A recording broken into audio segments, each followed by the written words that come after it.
Hey, how's it going? It's Sam Frost here, back with another digital marketing tip. Now today I want to talk really quickly about something to do with Google Ads, and that's advertising on competitor brand names. So as you're probably aware, or maybe you're not aware, with Google Ads it's possible to advertise on your competitors' brand names. You can't go and use their trademark terms in your ad copy. Sometimes you'll see people get away with it, but basically that's prohibited by Google's rules and you'll generally get caught and you might get into legal trouble possibly. But as far as, if you're Domino's Pizza, you can go and bid on Pizza Hut. And in fact, Domino's Pizza do that. If you're ever after a cheap pizza coupon, just search Pizza Hut and you'll usually find a Domino's coupon code sitting up the top of Google. Now, where I'm going with this is that a lot of DIY Google Ads advertisers and people who are getting into Google Ads advertising often don't realize that they're actually inadvertently advertising on competitor terms. And the reason this happens is all to do with how Google matches your keyword selection to the user's search. A lot of advertisers use broad match and phrase match and broad match modified keywords, and what this means is that Google's got a reasonable amount of leeway. So if you sell a certain type of blue, if you sell blue widget, for example, and then your competitor's brand name is best blue widgets, well then, depending on how you've selected your keyword, if you put in blue widget as the keyword, well you might wind up showing an ad for someone who searches for best blue widgets, which is your competitor.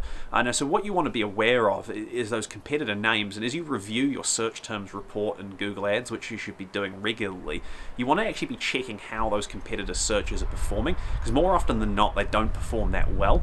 So what tends to happen is you don't get a great quality score, because Google kind of knows that effectively you're not giving people what they want. They want, that the searcher wants your competitor's brand, and you're putting your ad up there, and sure, Google will take your money, but they're going to charge you more money to do that than they would for a generic keyword or your own brand name.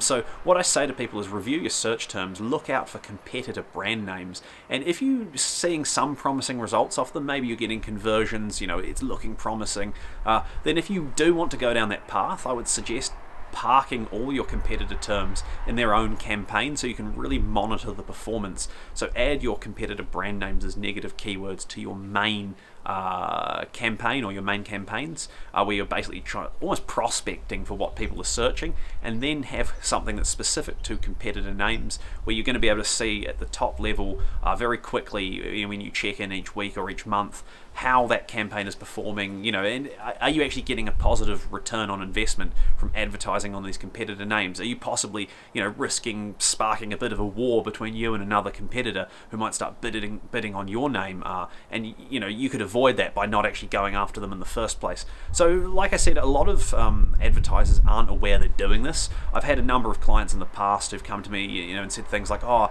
our competitor called us up and said, stop bidding on our name, stop showing ads for our name, and they weren't even aware they're doing it, and that's simply because of how Google's matching system works. So if this might be happening to you and you're not sure, the first place to go is review that search terms report, have a look through, are your competitor names showing up? If they are, how are they performing? Block them from your main campaigns, move them to their own campaign, and then really assess from there. And if it's not working, be honest about it and say, hey, I'm not going to bother doing this.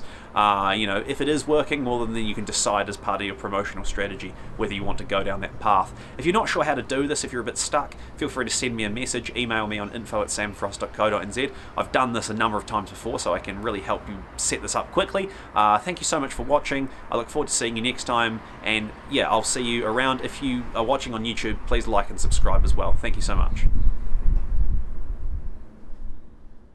good. Cool.